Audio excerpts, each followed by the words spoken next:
महेश्वर घाटी में करीब 300 श्रद्धालु फंस गए हैं, जिसके लिए रेस्क्यू ऑपरेशन जारी है। द्वितीय केदार मत महेश्वर की यात्रा पर आए लगभग 300 से अधिक श्रद्धालु गोंडार गांव के पास फंस गए। अब तक करीब 100 लोगों का रेस्क्यू किया जा चुका है, लेकिन अभी भी करीब 200 श्रद्धालुओं का रेस्क्यू होना है। गोंडार गांव के पास का पुल टूट जाने के बाद उसे अभी तक ठीक नहीं किया जा सका है, जिसके चलते श्रद्धालुओं को भारी दिक्कतों का सामना करना पड़ रहा है।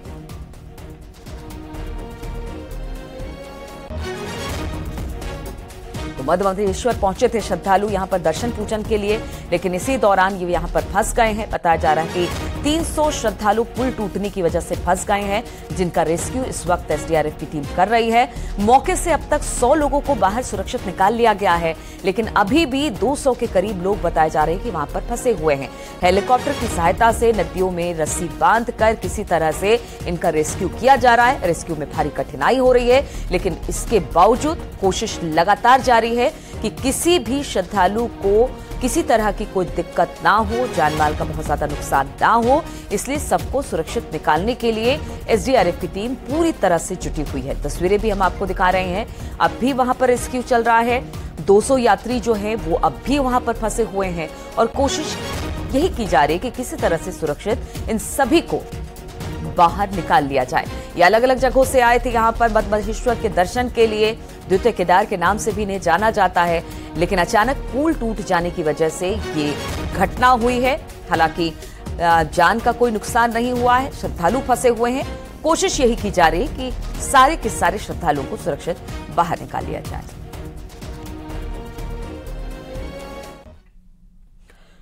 और वाराणसी से खबर लेते हैं, जहां पर ज्ञानव्यापी सर्वे का आज 13वां दिन है। एएसआई की टीम ने सर्वे शुरू कर दिया है। शाम 5 बजे तक सर्वे होना है। दोपहर में लंच ब्रेक और फिर नमाज के लिए सर्वे को रोका जाएगा। एएसआई टीम वैज्ञानिक विधि से सर्वे का काम कर रही है, इसलिए ज्यादा भी वक्त लग रहा है। 13वां दिन है आज। कल यानी 15 अगस्त को नहीं हुआ था एएसआई सर्वे।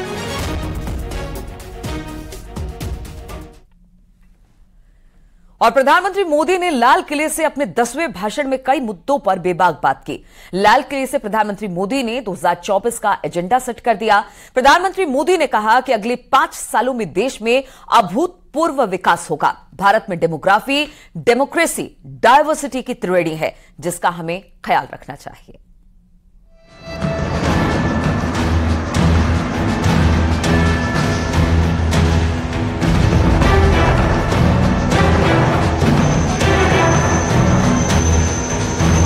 मेरे प्रिय 140 करोड़ परिवारजन, 1000 साल की गुलामी, आने वाले 1000 साल के भव्य भारत के बीच में पड़ाव पर हम खड़े हैं। 15 अगस्त को इसी लाल किले से मैं आपको देश की उपलब्धियां, आपके सामर्थ्य, आपके संकल्प, उसमें हुई प्रगति, उसकी जो सफलता है, उसके गौरवगान, उससे भी अधिक आत्मविश्वास के सामने आपके सामने मैं प्रस्तुत करूंगा। अगर मैं पसीना भी बहाता हूं तो आपके लिए बहाता हूं, क्योंकि इसलिए नहीं कि आपने मुझे दायित्व दिया, मैं इसलिए कर रहा हूं कि आप मेरे परिवारजन हैं। स्वतंत्रता दिवस के अवसर पर देश के प्रधानमंत्री नरेंद्र मोदी ने 10वीं बार लाल किले की प्राचीर से देश को संबोधित किया। आज प्रधानमंत्री मोदी के भाषण में कई बातें अहम रही। अक्सर पीएम मोदी अपने संबोधन में प्यारे देशवासियों शब्द का प्रयोग करते हैं, लेकिन आज उन्होंने अपने संबोधन में बार बार परिवारजन शब्द का इस्तेमाल किया और पीएम मोदी ने देश के 140 करोड़ लोगों को परिवार का हिस्सा बताया। भारत का सबसे बड़ा सामर्थ्य बना है भरोसा। भारत का सबसे बड़ा सामर्थ्य बना है विश्वास।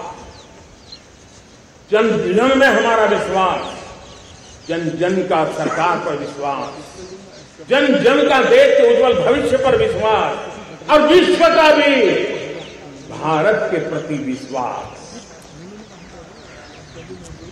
ये विश्वास हमारी नीतियों का, हमारी रीति का, भारत के उज्जवल भविष्य को जिस निर्धारित मजबूत कदमों से हम आगे बढ़ा रहे उसका भाइयों बहनों, मेरे प्यारे परिवारजनों, ये बात निश्चित है कि भारत का सामर्थ्य और भारत की संभावनाएं विश्वास की नई बुलंदियों को पार करने वाली है और ये विश्वास की नई बुलंदियां नए सामर्थ्यों को लेकर के चलनी चाहिए। प्रधानमंत्री नरेंद्र मोदी ने लाल किले से झंडारोहण करते हुए भरोसा जताया कि अगले साल भी वो इस ऐतिहासिक स्थल से अपनी सरकार की उपलब्धियां गिनाएंगे। इसका साफ मतलब है कि पीएम मोदी को खुद पर पूरा भरोसा है कि अगले साल होने वाले लोकसभा चुनाव में जनता फिर से उन्हें ही सत्ता की चाबी सौंपेगी।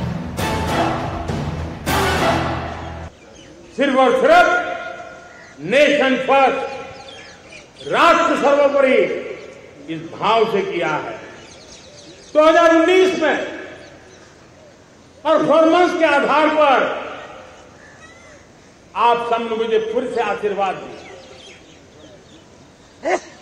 परिवर्तन का वादा मुझे आगे आया, परफॉर्मेंस मुझे दोबारा ले आया और आने वाले 5 साल अभूतपूर्व विकास के 2047 के सपने को साकार करने का सबसे बड़ा स्वर्णिम पल आने वाले 5 साल है।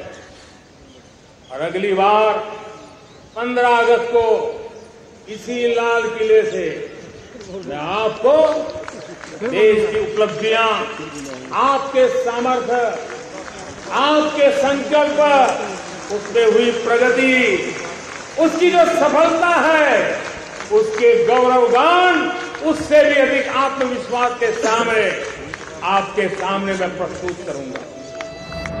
पीएम मोदी ने इस लिहाज से लाल किले से विपक्षी दलों पर निशाना साधने से भी गुरेज नहीं किया। उन्होंने देश के 140 करोड़ लोगों को अपना परिवार कहकर उनसे भ्रष्टाचार, परिवारवाद और तुष्टीकरण के खिलाफ लड़ाई लड़ने का आह्वान किया। लगे हाथ उन्होंने मध्यम वर्ग को फोकस करते हुए कहा कि सरकार प्रधानमंत्री आवास योजना के तहत 1 करोड़ से ज्यादा आवास बनाएगी। इसके तहत मध्यम वर्गीय परिवारों को घर मिल सकेगा। 3 बुराइयों से लड़ना बहुत समय की मांग है। हमारे देश की सारी समस्याओं की जड़ में भ्रष्टाचार ने दिमक की तरह देश की सारी व्यवस्थाओं को, देश के सामर्थ्य को पूरी तरह नोच लिया। भ्रष्टाचार से मुक्ति, भ्रष्टाचार के खिलाफ जंग हर इकाई में, हर क्षेत्र में। और मैं देशवासियों, मेरे प्रिय परिवारजनों, ये मोदी के जीवन का कमिटमेंट है, ये मेरे अपने व्यक्तित्व का एक कमिटमेंट है कि मैं भ्रष्टाचार के खिलाफ लड़ाई लड़ता रहूंगा। दूसरा, हमारे देश को नोच लिया है परिवारवाद। इस परिवारवाद ने देश को जिस प्रकार से जकड़ के रखा है, उसने देश के लोगों का हक छीना है। और तीसरी बुराई तुष्टीकरण की है। ये तुष्टीकरण में भी देश के मूलभूत चिंतन को, देश के सर्वसमावेशक हमारे राष्ट्रीय चरित्र को दाग लगा दिए, तहस-नहस कर दिया है।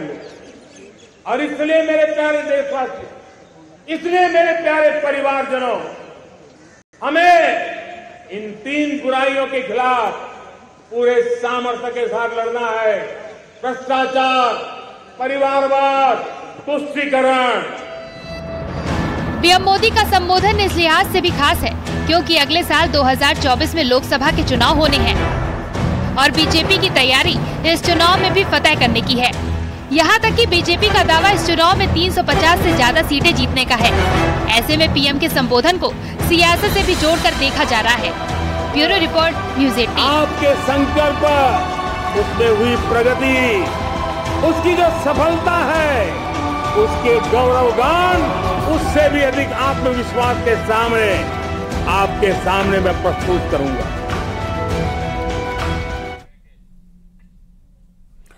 तो प्रधानमंत्री मोदी का संदेश साफ है, 2047 तक भारत विकसित देश बन जाएगा। लेकिन इन सबके इतर अगर प्रधानमंत्री मोदी के 90 मिनट के भाषण के मायने समझे तो इन्होंने कई ऐसे शब्दों का इस्तेमाल किया जिससे 24 की लाइनें क्लियर हो जाती हैं। चुनौती सीना तान, जग में बढ़ाओ देश का नाम। जय हिंद, जय हिंद, भारत माता की, वंदे वंदे।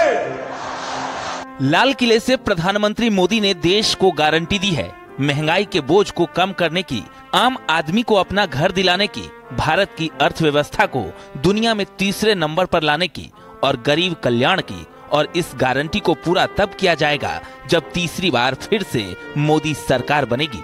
मैं आपको विश्वास दिलाता हूं, आने वाले 5 साल में मोदी का गारंटी है, देश पहले 3 वैश्विक इकोनॉमी में अपना जगह ले लेगा। ये पक्का जगह ले लेगा। आज जो 13.5 करोड़ गरीबी से बाहर आए हुए लोग हैं, वो एक प्रकार से मध्यम वर्ग की ताकत बन जाते हैं। जब गरीब की खरीद शक्ति बढ़ती है तो मध्यम वर्ग की व्यापार शक्ति बढ़ती है।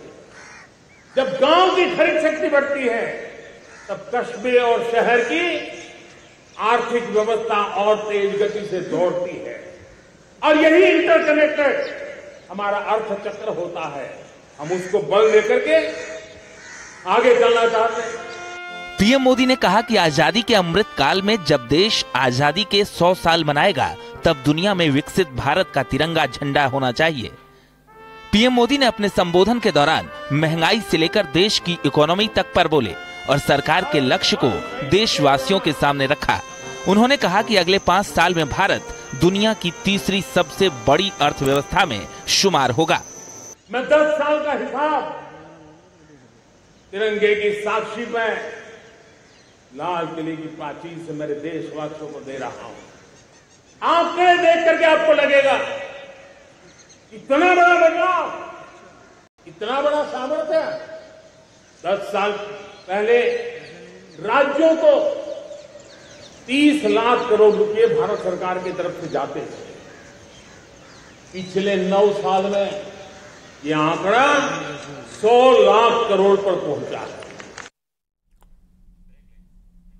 और रुकेंगे यहाँ पर छोटे से ब्रेक के लिए, बहुत जल्द लौटते हैं। News 18